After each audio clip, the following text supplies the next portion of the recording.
I think along the way, realized that I just really don't feel in tune with what's going on inside of Wall Street firms, with how things get done, with the sort of emptiness of the pursuit and the competition for making money.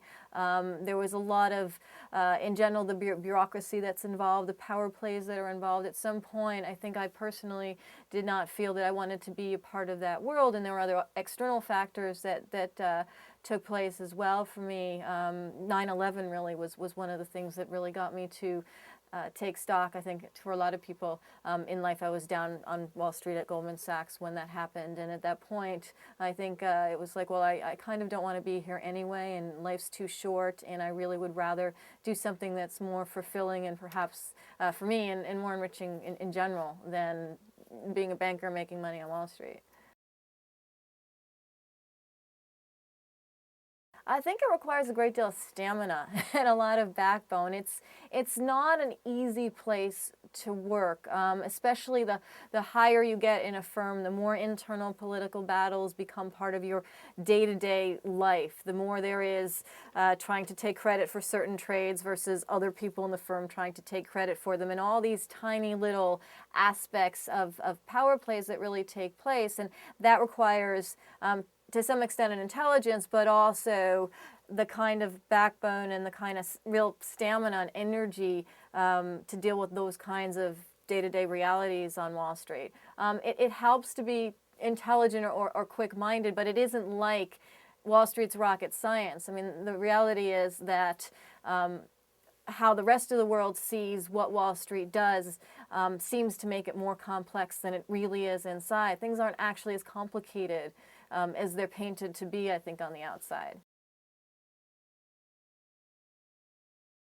I think that for anyone to have control in the banking industry, you have to be willing to fight and also to play that same game. Unfortunately, and it is a game, and rising in Wall Street is a game. It is positioning, it is strategizing, it is being good, it is being right, it is aligning with the right senior people who are moving up the chain too, because whether a woman or man is attached to a particular manager, if that manager is not rising in the firm, they're not going to do as well going forward probably as if they have aligned themselves with the sort of right team of ascent. And so a lot of that is intuition and it's luck, and it's just, you know, staying in there and having that stamina and continuing to stand up for yourself.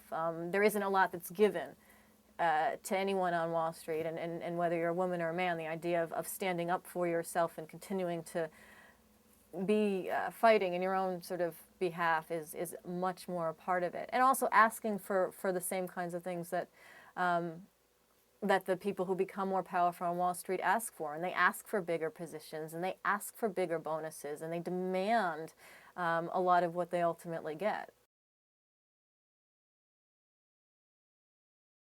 Numerically, it's not necessarily a level playing field. Certainly the CEOs in Wall Street today are all men, and they have been all men. So there is a defining process by which at the top of a firm there's far more men in management positions than women. Usually it's about a 50-50 in terms of who goes into the firm, in terms of junior analysts that are hired into the analyst programs on Wall Street, whether they come from MBA programs or from other different types of degrees. It starts 50-50, and as it sort of goes up the chain, it tends to weed out. When I was at Goldman as a managing director there, I think less than 10% of the managing directors were women. And the number was between 9 and 12%, sort of depending on the year, but that was really what happened as you sort of got up the firm. And certainly management, even more management positions than that, it's even fewer. So to a lot of extent, there is a certain way you need to fight throughout a firm in general, whether you are a man or a woman, and it does require a lot of continued focus and energy to really go up the chain. And plus, the fact that there are more men in management mean they tend to choose men because they're like each other to rise with them. And so what happens is it's kind of a bit of a self-fulfilling situation. There's more men in positions of power. They choose men who they understand and are like and hang out with in certain ways that women don't hang out with them and don't connect with them. And so they choose sort of their likenesses to come out. It's sort of like a godlike thing. It's a likeness that comes up through the firm, and that tends to be and has been more men than women.